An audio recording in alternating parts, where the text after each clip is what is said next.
Kalau saya sebut kata bela negara, apa sih yang langsung kebayang di benak Anda? Mungkin tank, seragam militer, atau patroli di perbatasan, ya kan? Yap, itu semua benar. Tapi, gimana kalau saya bilang, salah satu medan perang paling krusial saat ini justru ada di dalam institusi kita sendiri. Tepatnya, di jantung pendidikan tinggi kita, di dalam kampus. Nah, ini pertanyaan pembukanya. Apa sih sebetulnya makna bela negara di era modern ini? Yuk kita coba bedah konsep ini. Kita tarik dari konteks militer tradisional ke sebuah arena yang ternyata baru dan sangat relevan.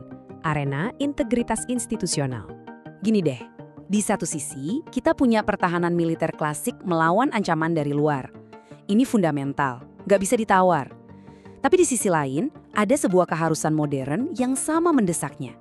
Mempertahankan institusi dari ancaman internal, yaitu korupsi, kolusi, dan nepotisme. Ini tuh pertarungan untuk jiwa bangsa, yang dimulainya tepat di tempat para pemimpin masa depan kita dibentuk. Oke, mari kita fokus ke ancaman dari dalam ini. Biang keladinya yang diidentifikasi oleh sumber analisis kita, yang musuh lama yang kita semua udah kenal banget. KKN, korupsi, kolusi, dan nepotisme. Coba deh lihat angka ini, 36 dari 100.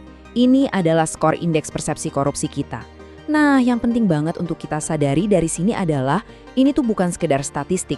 Angka ini adalah sebuah sinyal bahaya loh, sinyal yang nunjukin betapa rendahnya kepercayaan publik terhadap integritas sektor publik kita, termasuk dunia pendidikan. Jadi, di mana aja nih titik-titik rawan pertempuran ini? Survei penilaian integritas sudah memetakannya dengan jelas banget.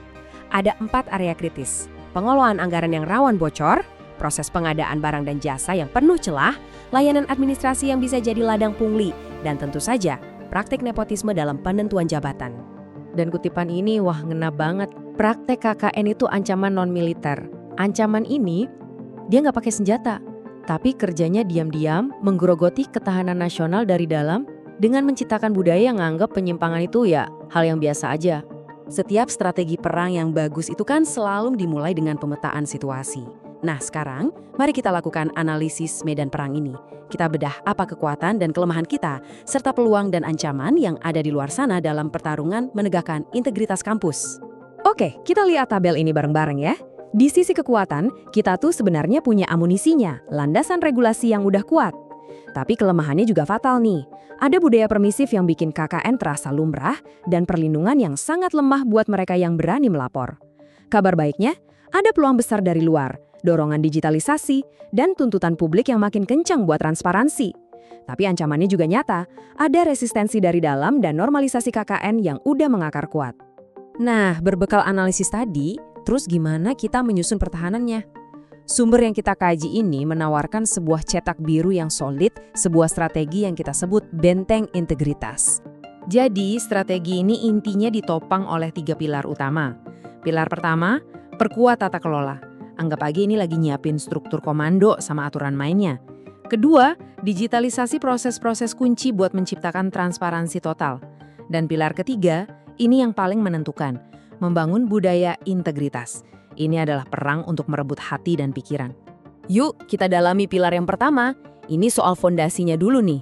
Kita ngomongin soal pembentukan Dewan Integritas di level universitas, menerapkan model audit berlapis yang disebut 3 lini pertahanan, memberlakukan aturan main yang jelas soal konflik kepentingan, dan yang paling krusial, membangun sistem pelaporan pelanggaran yang benar-benar aman dan melindungi si pelapor.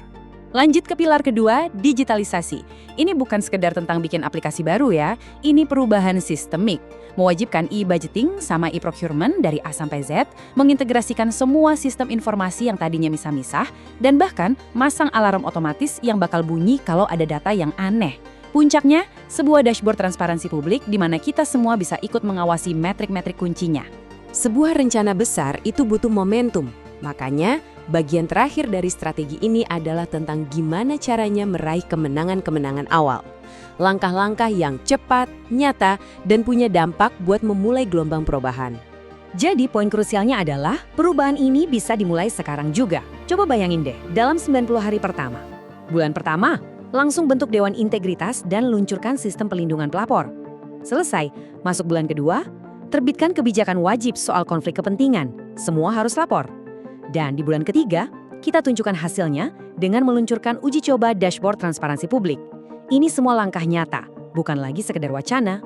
Pada akhirnya, ya semua ini kembali ke satu pertanyaan fundamental. Kampus itu adalah benteng akal sehat dan masa depan bangsa. Pertanyaannya sekarang bukan lagi apakah ini penting, tapi siapkah kita untuk benar-benar berdiri di garis depan dan mempertahankannya?